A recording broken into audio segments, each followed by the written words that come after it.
Hey, what's up, y'all? Y'all good? I hope so. Y'all, let's get into episode 4 of Heart and Hustle. So the episode opens with Jordan and Chloe having a date night. Chloe says that people may feel like she got with Jordan because she was grieving, but she says she dated other people after her husband passed away, but her and Jordan just had a magnetic connection. She was insecure once she found out his age, and he was like, I know because you won't tell nobody. She wanted to know if he was going to feel the same about her 15 years from now, and he said he was going to love her the same.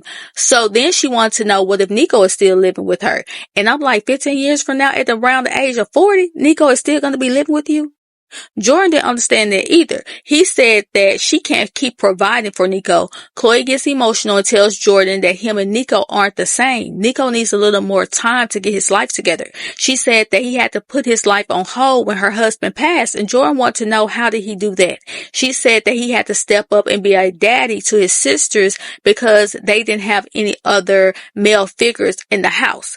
And when I was on Twitter, I saw some people who feel like Jordan shouldn't have any say when it comes to Neiko because that's not Chloe's husband. And then you had another group of people who feel like they're in a relationship, and these are the type of conversations that they're going to need to have if they want to last. Y'all get down in the comments and y'all tell me what y'all think. And I feel like that's where Chloe messed up as a mother. Neiko shouldn't have been placed in a role as dad when he just could have been the big brother that he was. And on top of that, all of those men who came to that memorial, where were they? Why didn't they step in as father figures for the kids? Because I think some of them were relatives, right? But Chloe feels like Neiko is still grieving, and that's why he isn't stepping into his manhood. Jordan feels like Chloe is just making excuses for Neiko like she always do. She wants Jordan to be a little more gentle when it comes to Neiko, and Jordan was over it. Then we move over to Latoria, who calls her therapist to ask her if she could sit down with the ladies because she still feels a way about how Muneera expressed herself when it came to Latoria calling her cutesy, then she called her 11. But when Latoria was talking to her therapist, she lied. She said that she hadn't even sat down before Muneera started going in on her. And correct me if I'm wrong, but they were sitting there for a minute because Ro was telling them about her first experience at therapy. And then Muneera piggybacked off of something Ro said. So for Latoria to sit there and make it seem like Muneera attacked her, that's not right. And that wasn't the first time she made that type of insinuation, because when she told the therapist about telling Muneera she looked cutesy, her exact words to her therapist were her immediate response, as if that was her first time saying something like that to Muneera. And like I said on Twitter, you're not about to make yourself the victim in this situation. You can't try to magnify Muneera's response while minimizing your actions, which led to her reaction. The therapist tells Latoria the same thing Rose said. You don't know what happened in her past, and that word could be triggering for her. Then it cuts to confessionals where Latoria says that she never thought about it like that. Why not? Didn't Rose just tell you that? And right after she says this, she goes right into, but I still feel like there's layers of Muneera that she's not uncovering. First of all, there aren't any buts. Secondly, the layer she did uncover, the one where she doesn't like to be referred to as a child, you keep ignoring it because you feel like it wasn't that serious, that it was only a joke. So the therapist wanted to know, what does Latoria think the therapy session is going to do for the friend group? And Latoria says, having a safe space is needed, and you can sit in a group of women and not feel safe. And I want to feel safe, and I want others to feel safe too. And I was like, there she go with those little trigger words again. So now you don't feel safe because Muneera was expressive, as you say, when she told you that she didn't like being referred to as a child. Yeah, I don't like that. Then we see Muneera, Norm, and her mom. They go on their date. Muneera brings up feeling like she's doing well in one area, but she feels a little scared that she may be failing in other areas. But they reassure her that she's doing a wonderful job. She shouldn't feel like that. They let her know that they're proud of her. And Norm let his mother-in-law know that he really appreciates her and everything that she does for the family. And Miss Chachi told him that she's blessed to have him as a son-in-law. Then we head over to Labrina's. She catches her husband up on Pop, who is her 15-year-old son from a previous relationship. Pop's grades are slipping, but it wasn't like that when he lived with them. And the problem is he has more leniency at his dad's house, whereas at their house, they have rules and expectations. She really wants him to move back home so that they can, help guide him and put him on the right path for his future, but she's going to let him make that decision. Now, over there with Chloe and Neiko, they were at each other's neck. And I honestly feel like Neiko and Chloe need to go to therapy. Because to lose someone who was that significant in their life and then have to adjust to a new normal, that's a huge life change. She said that her and Neiko haven't talked in a few days, so she's trying to see what's up. And that's crazy to me because they stay in the same house. Neiko has a problem with this mom dating a 28-year-old. Jordan is 4 years older than Neiko, and Neiko says it's weird, and he has a right to feel that way. And I noticed that he said, you can ask anybody, which leads me to believe that his homeboys must be joking about the situation and probably saying stuff like, if she like him like that, then I might need to slide through too. And that's probably making him feel uncomfortable, or makes his friends look at his mom like she'll go for anything. You know what I mean? And I've seen black women and black men saying everything about Chloe, from she's a pass around, calling her a 304, saying she probably stay at the clinic. And I was like, wow, so y'all got all of that off of her dating someone younger? Like really? Like seriously? I just think that's trash. That mindset is weird to me. But anyway, the way Neiko is reacting to the relationship makes me feel like those are the type of things that he may hear about his mom, and it is embarrassing for him. That's why he finds it weird, and that's why he doesn't like it. So Chloe was like, this is my life. You can call me weird, but I got my life together. You need to get yours together. She said that when she was his age, she had her life together. He said no, because we were staying with your mom and you weren't helping her do nothing, not one bill. And Chloe looked at him like, that's a goddamn lie. And I want to know, where did Neiko get that from? Did he see it, or did somebody tell him that? And if she didn't pay any bills, how did he know that wasn't the arrangement that Chloe and her mama had for her to go out there, work, stack her money so that she can make a way for her and her son? The same way you're in the house not paying any bills, Neiko. And I wonder, why didn't he call her grandma instead of saying your mom? But anyway, she said we sure did, but I was hustling and grinding in school trying to start a business. He keeps saying she didn't help with the bills. So as I'm listening to this, I'm wondering, did they edit something out? Did Chloe tell him he needed to start contributing to the bills or something? Because I've noticed that some of these kids today like to bring up what their parents did as a way to say you shouldn't have a problem with it. For instance, when these little girls go out and get pregnant and they feel like their parents should watch their kids because when they were younger, their grandparents watched them. So in their mind, it's like, well, grandma watched us, so why won't you watch my kids? And that is insane to me, because any other time, they want to tell you that times have changed. Things aren't how they were back in the day. And if that's the case, why doesn't that apply to you going out and having a baby? If you can go on and on about how things are going to be different for you, why does it stop when you think your parents should babysit without any questions asked? And for the most part, when grandparents watched the kids back in the day, it was because mama was working. Daddy was at work. Mama wasn't out there trying to go on girls' trips and go to parties. But anyway, child, let me get back to Neiko. So the things Neiko is saying to Chloe is making her feel like a failure. She says, so it's me? I'm the problem? He says, yes. But when she says, so what is wrong with me? He says, nothing is wrong with you. And that's why they need therapy. He doesn't even know how to express himself without shutting down. She says, at your age, I was taking care of a 5-year-old. I had a job. What you doing? This man said, look at me, what I look like. I was like, Chloe, what that mean? He said, a rapper. Yeah, I know. He said, that's what I want to do. So she asked him, what was he doing to pursue his career? Like, when was the last time he went to the studio? Neiko said, that doesn't matter. He said he went to the studio a couple of weeks ago. Chloe was like, man, I ain't heard you say nothing about going to the studio in years. He's talking about he went to the studio 2 weeks ago and then it changed to a week ago. She tells him that when a person has a goal, they work on their craft. She wanted to know what was his plans.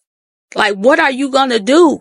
I hear you say that you're going to be a rapper. He said, I am. I could start rapping tomorrow if I want to. So do you want to be a rapper or not? She keeps trying to explain to him that he has to have a backup plan. And until he becomes a successful rapper, he needs to get a job. This man gonna tell her that she needs to believe. She said, I believe, but you still need a backup plan?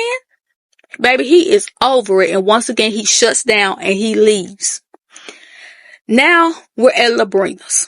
Her and her husband are having dinner with her parents. Her parents aren't together anymore. They've been divorced since she was 2 years old. So she asked them what was a good age for a kid to leave home. Her dad said 18, get out, do your thing. She said her dad was already in the streets at that time and her mom was a teenage mother, right? So Labrina, she had her son at 19. She left home when her son was 10 months old because her mom said she had to go. Her mom said we had rules, and when you don't want to follow the rules, you got to go. For some reason, her mama feels like the outcome of her putting Labrina out worked out pretty good because that made Labrina become more determined to succeed.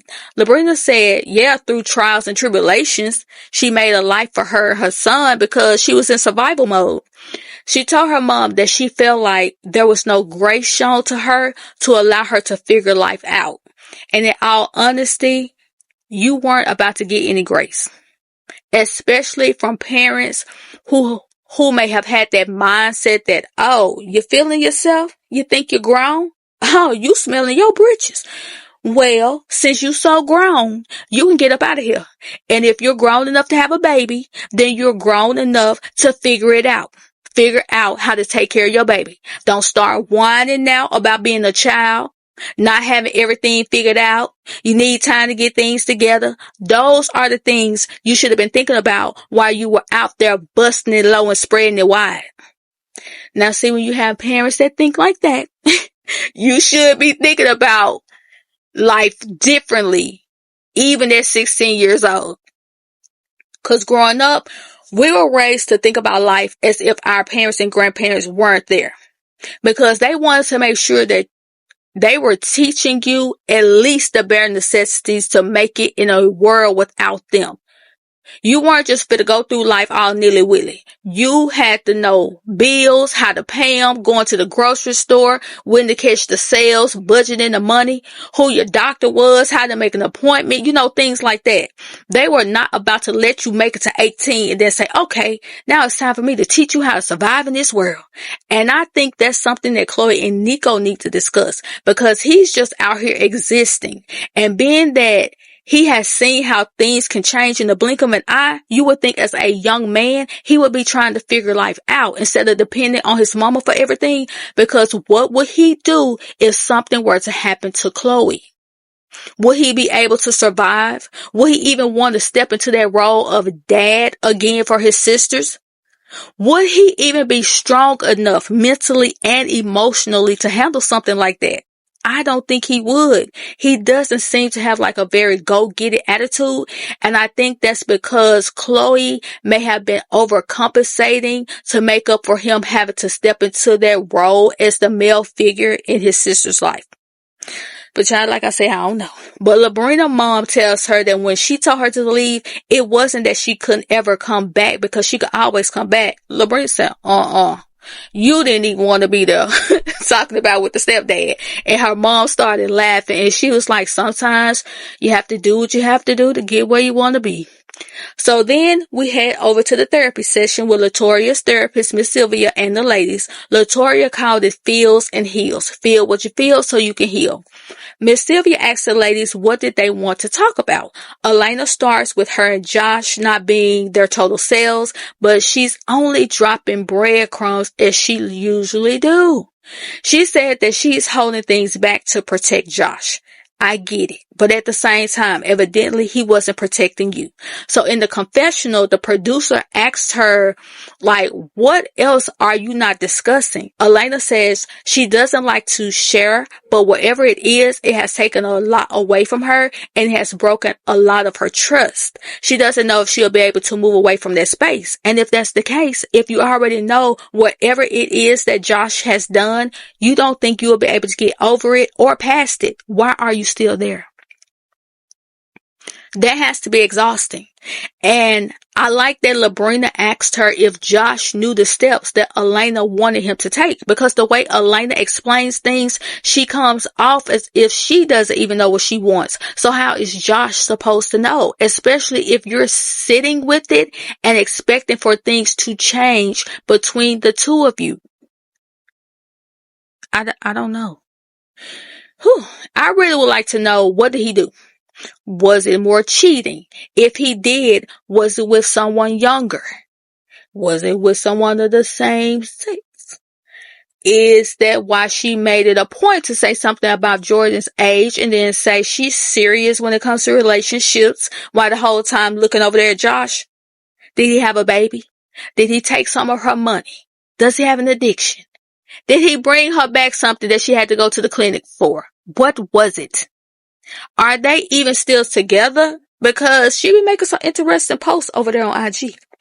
So Ro talks about what Sophia is going through in middle school and learning how to parent differently from her mom. Labrina talked about being a young mom and how that put a strain on her relationship with her mom. She felt like it turned her life into survival mode to where she put up a hard shell.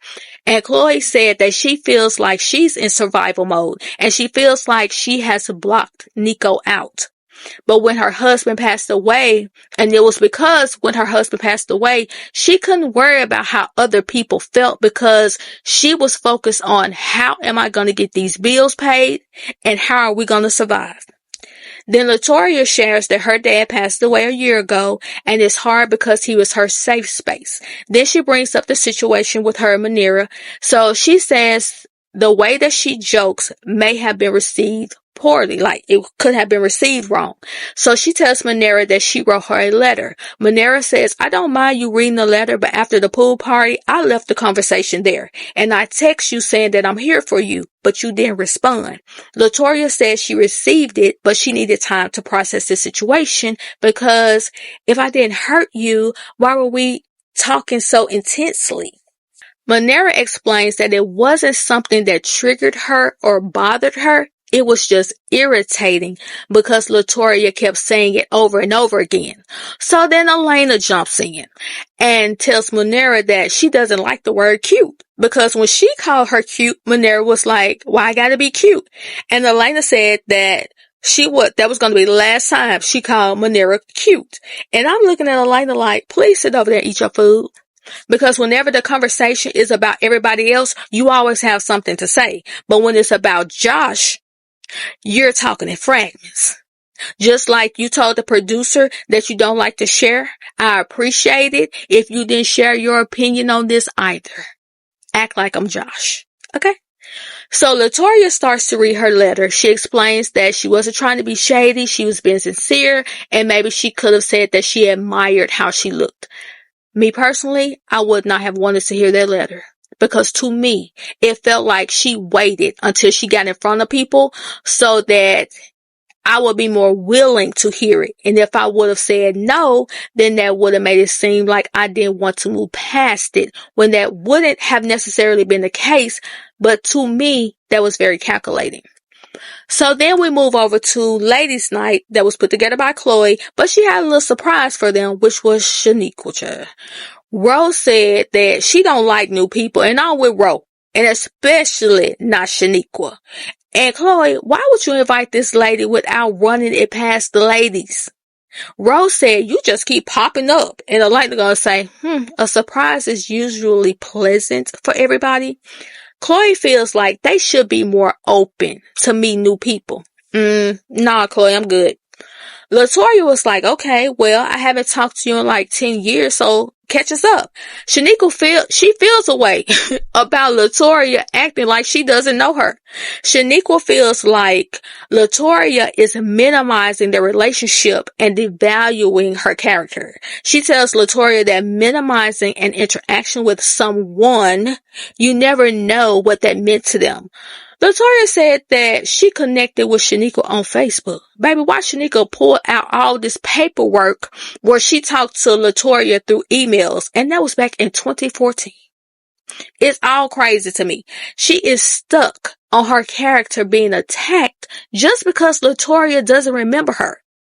Latoya is a PR agent. Do you know how many people come across her path? What makes you think she was supposed to remember you? So Ro called her weird for printing out receipts to prove her point. And she hauled off and called Ro a B. Baby, nah. Send this girl back where y'all got her from. Because we don't want her here. And we don't need her here. Let me tell you something, Jessica Collins, sir.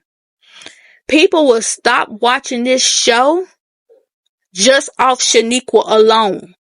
You're going to have to send her on her way. Because we've had enough. All right? And that was the end of the episode. Y'all tell me what y'all think. I really want to know what y'all think about Chloe and Neiko. And I want to know what you think when it comes to this Shaniqua girl. Okay. So get down in the comments. Let me know what you think. Like, please share the video to push us up the algorithm. And I'll talk to y'all later.